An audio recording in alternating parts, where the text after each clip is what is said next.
സിദ്ധാർത്ഥന്റെ പിതാവ് മാധ്യമങ്ങളെ കാണുന്നു. തത്സമയ സംപ്രേഷണത്തിലേക്ക്.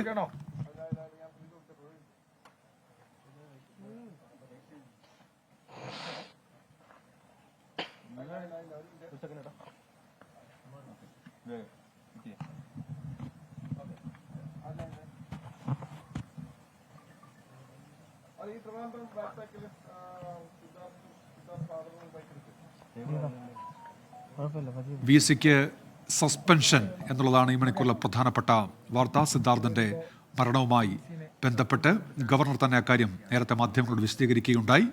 അന്വേഷണത്തിനും അദ്ദേഹം ഉത്തരവിട്ടിരിക്കുന്നു. ഹൈക്കോടതിയെ സമീപിക്കുമെന്നാണ് ഗവർണർ വ്യക്തമാക്കിയത്. അങ്ങനെ ഗവർണറുടെ നേരിട്ടുള്ള ഇടപെടൽ ഈ വിഷയത്തിൽ സിദ്ധാർത്ഥന്റെ പിതാവ് സംസാരിക്കുന്നു. വിസിയുടെ ജോലി അതിന് കറക്റ്റായിട്ട് ചെയ്യാത്തതുകൊണ്ടാണല്ലോ സസ്പെൻഡ് ചെയ്തത്, അല്ല വെറുതെ സസ്പെൻഡ് ചെയ്യില്ലല്ലോ. പുള്ളിയുടെ ജോലി നല്ലവണ്ണം ചെയ്ത് കാണില്ല. ഇത്രയും വലിയ ഒരു കൊലപാതകം നടന്നിട്ട് എന്ത് ആക്ഷൻ എടുത്തു? ഒരു ആക്ഷനും എടുത്തില്ല. എന്റെ വീട്ടിൽ വന്ന് പുള്ളി പറഞ്ഞതാ എന്ത് വേണമെങ്കിൽ ചെയ്യാം, എന്ത് സഹായവും ചെയ്യാം, പേടിക്കണ്ട പറഞ്ഞിട്ട് പോയിട്ട് ഇത്രയും ദിവസമായി. എന്ത് ആക്ഷൻ എടുത്തു? ഏറ്റവും വലിയ കുറ്റക്കാരനായിട്ടായിരുന്നല്ലോ ഡീനെതിരെ എന്ത് ആക്ഷൻ എടുത്തു? ജോലിക്ക് പുള്ളിയെ ജോലിയിൽ നിന്ന് മാറ്റി നിർത്തി, സർവീസിൽ നിന്ന് മാറ്റി നിർത്തി അന്വേഷിക്കണമെന്ന് പറഞ്ഞു. ഡീനും കാന്തനാഥനും ഫിസിക്കൽ എഡ്യൂക്കേഷന്റെ പുള്ളിയാണ്. രണ്ടുപേരെയും സർവീസിൽ നിന്ന് മാറ്റി നിർത്തി അന്വേഷിക്കണമെന്ന് നമ്മൾ ആവശ്യപ്പെട്ടായിരുന്നു. ഡീനിന്റെ പേരിൽ ശക്തമായ കുറ്റമുണ്ടെന്ന്. ഓക്കെ, അറ്റ്ലീസ്റ്റ് ആ ഒരു ആക്ഷനെങ്കിലും എടുത്തിരുന്നുവെങ്കിൽ ഇപ്പോൾ VCക്ക് സസ്പെൻഷനിൽ പോകേണ്ട ആവശ്യമില്ലായിരുന്നു. ഓക്കെ, VC ഒരു ആക്ഷൻ എടുത്തിട്ടില്ല, അവരെല്ലാവരും ഒറ്റക്കെട്ടാണെന്ന് എനിക്കിപ്പോൾ തോന്നുന്നു. അതുകൊണ്ട് തന്നെയാണ് ഇപ്പോൾ ഇത് സംഭവിച്ചത്. അടുത്ത ഡീന ഈ കൊല്ലം മറച്ചു വെച്ചതും ഇതിന് കൂട്ടുനിന്നതും ഡീനും കാന്തനാഥൻ തന്നെയാണ്. അത് അവരെയും ഇത് മാറ്റി നിർത്തണം, ഇതുപോലെ സസ്പെൻഷൻ കൊടുക്കുക, പറ്റുമെങ്കിൽ പിരിച്ചുവിടുക. പെട്ടെന്ന് അങ്ങ് പിരിച്ചുവിടാൻ പറ്റില്ല എന്ന് എനിക്കറിയാം. ഓക്കെ, അതിന് തെളിവ് വേണം. ഒരു അറ്റ്ലീസ്റ്റ് ഇതിന് മാറ്റി നിർത്തുക, ജോലിയിൽ നിന്ന് മാറ്റി നിർത്തി അന്വേഷിച്ചാൽ മാത്രമേ ഇത് കിട്ടുള്ളൂ.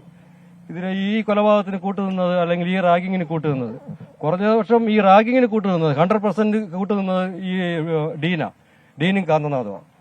അപ്പൊ അവർക്ക് പറ്റിയ ഒരു കയ്യബദ്ധം അല്ലെ അവര് പറ്റിയ ഒരു മരണം, ആ ഒരു ഇതിനെ അവരെ കൊലപാതകമായി മാറ്റുക, അല്ലെങ്കിൽ ബോധം കെട്ട് കിടന്ന എന്റെ കുട്ടിയെ എടുത്ത് തൂക്കിയേറ്റ് ചെയ്തു. അതല്ല, അതിന് തെളിവ് നശിപ്പിക്കാൻ കൂട്ടുനിന്നത് ഡീന. ഈ റാഗിങ് എല്ലാം കണ്ടോണ്ട് നിന്നതും ഡീന, അവിടുത്തെ വാർഡനുമാണ്, എല്ലാവരുമാണ്. അടുത്ത സെക്ഷൻ എവരോട്ട് പോകണം, ഡീനിനോട്ട് പോകണം. ഞാനതേ പറയാനുള്ളൂ എനിക്കിപ്പം.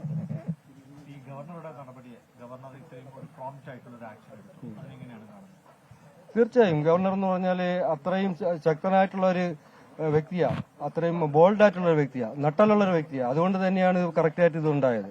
ഗവർണർ എന്ന് പറഞ്ഞാൽ ചാൻസലറും കൂടെയാണ്. ഒരു ഗവർണറുടെ ജോലി എന്താണെന്ന് ശരിക്കും പറഞ്ഞാൽ എനിക്ക് വരെ ഇത് ഇത്രയും കുറെ വർഷം മുമ്പ് വരെ അറിയില്ലായിരുന്നു ഒരു ഗവർണറെ കറക്റ്റായിട്ടുള്ള ജോലി എന്തായിരുന്നെന്ന്.